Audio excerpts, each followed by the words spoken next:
Chapitre 2. Les réactions d'oxydoréduction, cours. Grand 1. Oxydant et réducteur. Petit 1. Réducteur. Un réducteur, c'est une espèce chimique capable de perdre un ou plusieurs électrons. Par exemple, le zinc métallique est un réducteur, car on peut écrire la demi-équation électronique suivante. Un atome de zinc donne un ion zinc en perdant 2 électrons. Le réducteur zinc subit une oxydation. Une réaction d'oxydation correspond donc à une perte d'électrons. Un moyen mnémotechnique pour retenir la définition de réducteur est le suivant. Dans réducteur et perdre, nous avons la lettre E et la lettre R.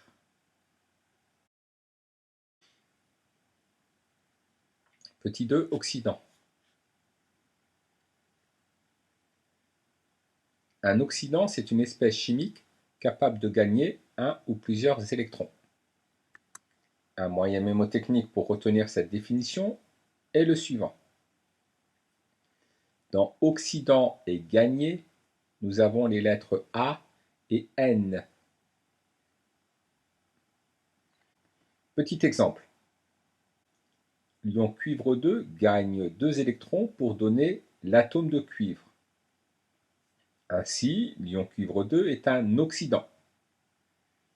Il subit une réduction. L'oxydant est réduit. Une réduction est donc une transformation correspondant à un gain d'électrons. Grand 2, couple oxydant-réducteur. Petit 1, définition.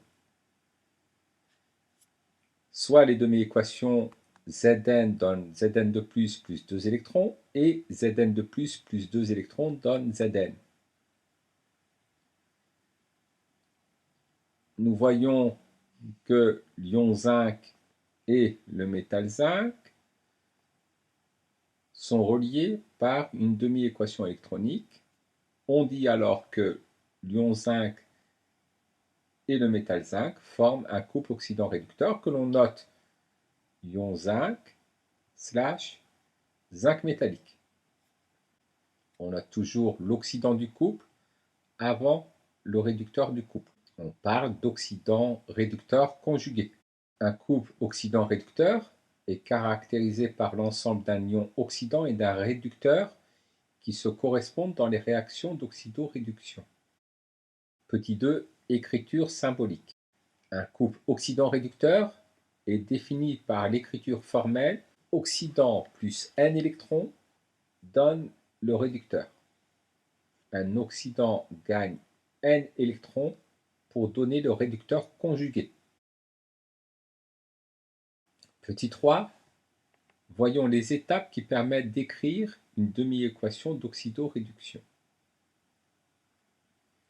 Afin d'établir la demi-équation relative à un couple, on doit suivre les étapes suivantes. Tout d'abord, placer l'oxydant et le réducteur de part et d'autre du signe égal. Puis, on doit ajuster les nombres stoichiométriques afin que les quantités d'éléments communs au réducteur et à l'oxydant soient égales. On commence toujours par les éléments communs autres que l'hydrogène et l'oxygène. Puis, on assure la conservation de l'élément oxygène en ajoutant dans l'équation des molécules d'eau, H2O.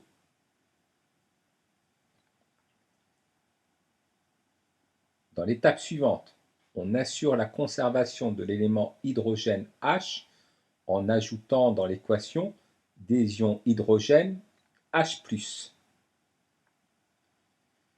Et enfin, on assure la conservation de la charge électrique en ajoutant des électrons. On rappelle que les électrons ont une charge négative. Appliquez cette méthode au couple suivant: permanganate-manganèse, tétrathionate-thiosulfate, et dioxygène O.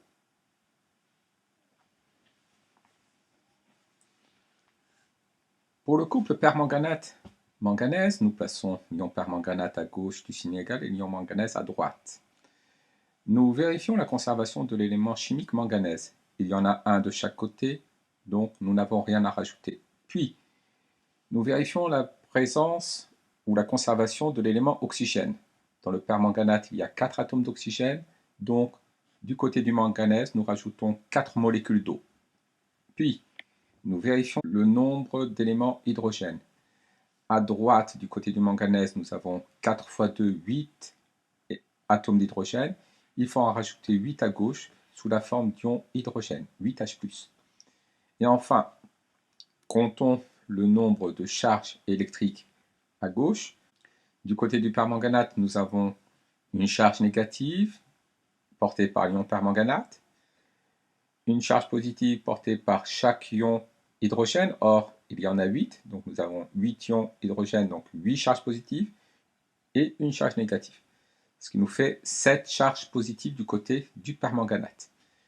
Du côté du manganèse, nous avons 2 charges positives, il y en a beaucoup trop du côté du permanganate, donc nous allons les ajuster en rajoutant des électrons de charge négative. Nous rajoutons donc 5 électrons, puisque 7 charges positives et 5 charges négatives donnent 2 charges positives. Une mole de permanganate réagit avec 8 moles d'ion hydrogène et 5 moles d'électrons pour former une mole de manganèse et 4 moles d'eau. Couple tétrathionate ion thiosulfate. L'élément commun aux deux espèces est le soufre. Du côté du tétrathionate, il y a 4 atomes de soufre. Du côté du thiosulfate, il y en a 2.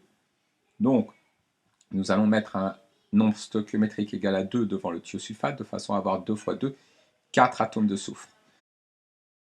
On vérifie la conservation de l'élément oxygène.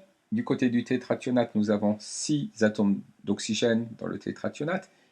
Et du côté du thiosulfate, nous en avons 3 dans l'ion thiosulfate. Or, il y en a 2, donc 3 fois 2, 6. 6 atomes d'oxygène. Il y a autant d'atomes d'oxygène de part et d'autre. L'élément oxygène est conservé. Passons maintenant à la charge électrique. Il n'y a pas besoin d'ajuster l'élément hydrogène puisqu'il n'apparaît pas. Du côté du tétrathionate, il y a 2 charges négatives. Du côté du thiosulfate, il y a 2 fois 2, 4 charges négatives. Donc, pour ajuster la charge électrique, nous allons rajouter 2 charges négatives sous forme d'électrons du côté du tétrathionate.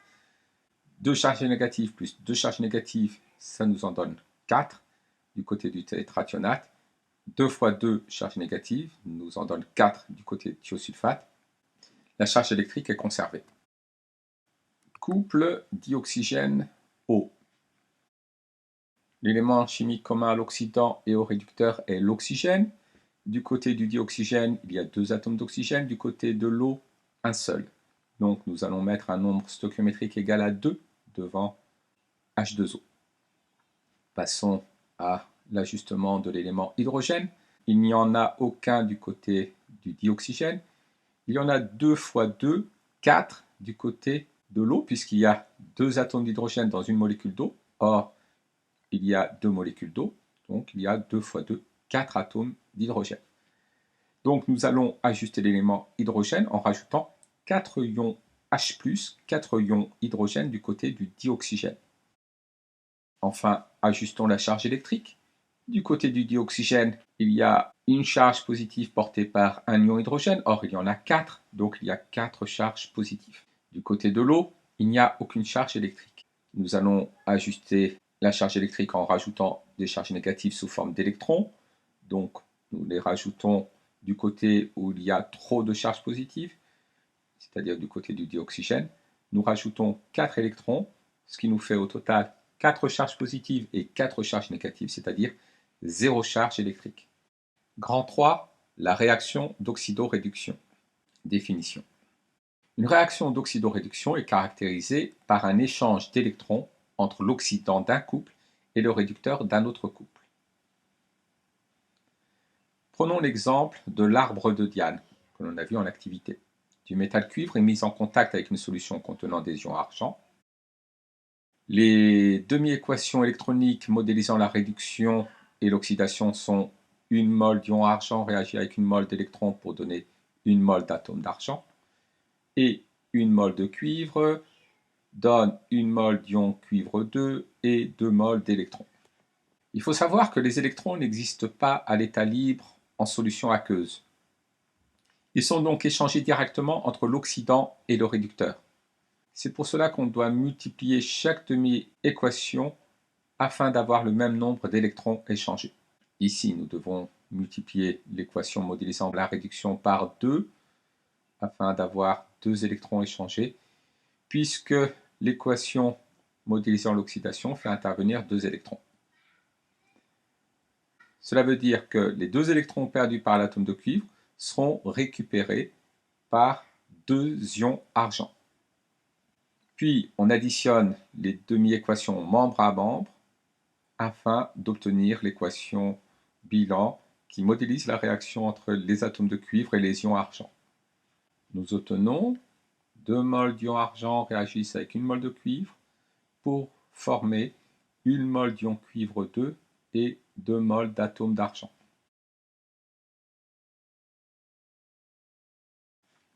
Les ions hydrogène sont responsables de l'acidité d'une solution et les ions hydroxyde HO- de la basicité d'une solution. Plus il y a d'ions hydrogène, plus une solution est acide. Plus il y a d'ions hydroxyde, plus une solution est basique. Lorsque le milieu est acide, on ajuste les demi-équations avec des ions hydrogène. Lorsque le milieu est basique, on doit ajuster avec des ions hydroxyde.